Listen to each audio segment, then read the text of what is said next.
The barrier skill is one of the 3 skills that can be used by every single character in the game, no matter which masteries that character chooses to use.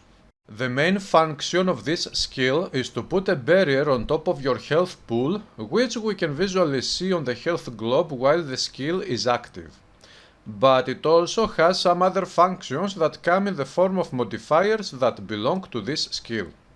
This skill is like any other when it comes to reducing the cooldown. The cooldown reduction effect works on this one too. There are 2 stats that define barrier: the energy barrier and the free barrier. The energy barrier is called like this because it costs an amount of energy points to cast the skill. The free barrier is called like this because it doesn't affect the energy consumption to cast the skill. It doesn't cost any energy. Looking at the description of the skill, we can see the phrase energy consumption is based on conversion rate. 1 energy equals 4.4 energy barrier. The cost of the skill uses this calculation. We can also see in a parenthesis the current energy barrier on the character and the free barrier. Let's see this example to understand how this works. Assuming that we have 310 energy barrier plus 235 free barrier, and the conversion rate is 4.4 energy barrier per 1 energy. We can also see that we consume up to 70 energy to gain up to 545 barrier. To end up with this number of 70 energy, all we need to do is to divide the 310 energy barrier by 4.4 energy barrier. The number we get is 70.454545, so the game rounds up the number to just 70. The number 545 comes when we add the 2 numbers of the energy barrier and the free barrier in the parentheses. We can get stats that affect the barrier skill from different skills and items.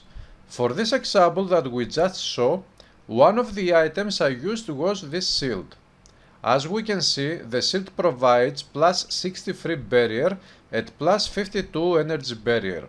This results on an energy cost of 70 points to gain up to 545 barrier. Now, let's replace this shield with another one. By equipping this yellow shield that provides plus 41 free barrier and plus 82 free barrier, we take a look at the description of the skill.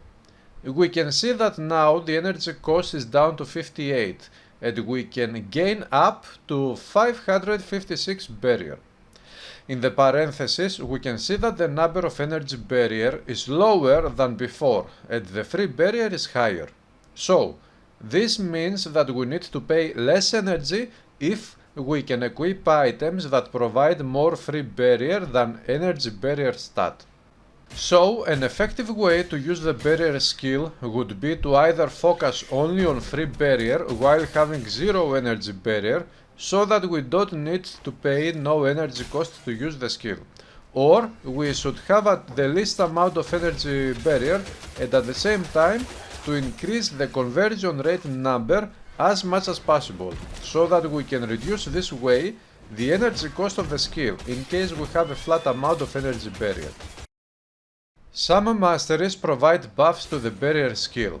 As of the first version of the early access, some of the skills that can affect the barrier are Earth Mastery, passive skills, Earth Barrier, Storm Mastery, Storm Protection, Storm Adaptation, Warfare Mastery, Versatile Defense passive skill, and Barrier Feats. Active skill, Battlefield Awareness, Barrier Preservation Modifier.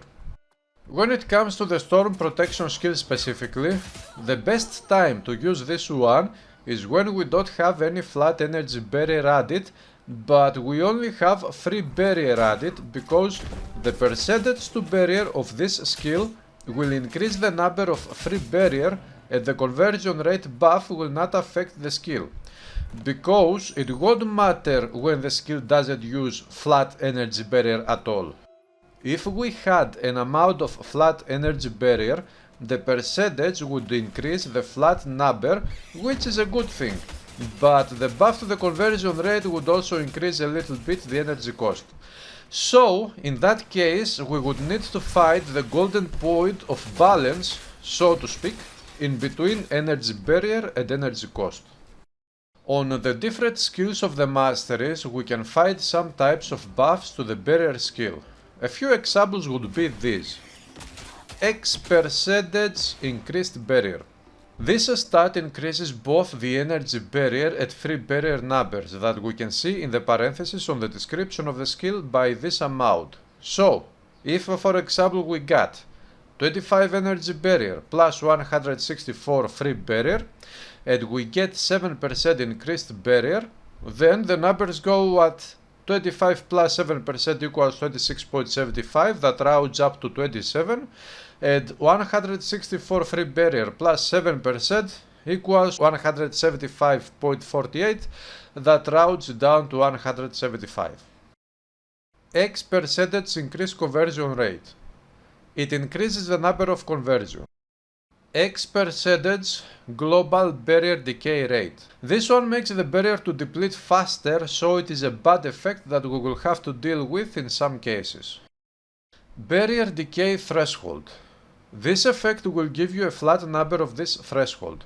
What it does is that after the barrier has decayed, it will not get down to 0 barrier, but it will stop at this number that you get from this stat. So, for example, if you have 14 barrier threshold, then you will have 14 barrier points until you receive this amount of damage, so that the barrier will go away for good. This stat also scales with the level of the player. So, if the level is 14, then at level 1 of the stat it will provide plus 14 barrier decay threshold. Then if you level up to 15 player level, then the stat will provide plus 15 threshold. Also the next levels of this stat will scale to the player's level. Barrier regeneration stat. This one adds an amount to the barrier decay rate, increasing the speed your barrier depletes at, so it is a negative effect. You should avoid this stat unless you need the other stats that come along with it. Modifiers. The barrier skill has got these modifiers in the first version of the early access. Guard. This modifier is very powerful but also very costly. It will double up the free barrier of the skill, which means you'll be able to absorb more damage without having to pay extra energy, but it will also increase by 4 times the decay rate, which means the barrier will reach down to 0 points extremely fast. This modifier is very good if you want to be able to use the barrier all the time while having a very good amount of barrier, especially free barrier, and if you can reduce the cooldown of this skill to 4 seconds or so.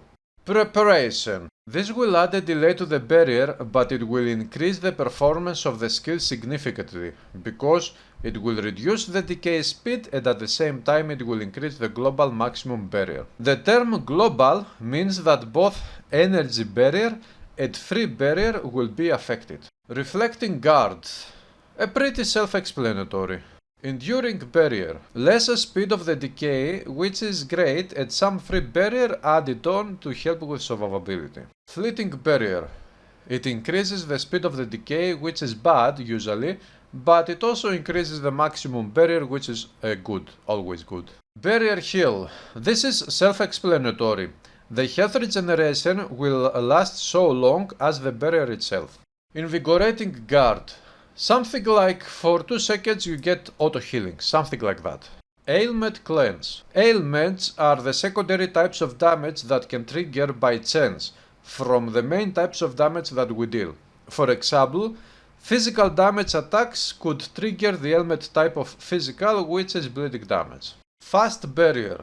We explained how the conversion rate works previously in the beginning of this video.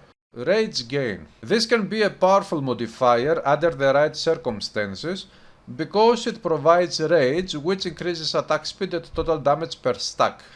And if you have great cooldowns to barrier skill, then you can stack on multiple rage stacks that will also increase the overall damage output of the build, while also increasing the barrier points.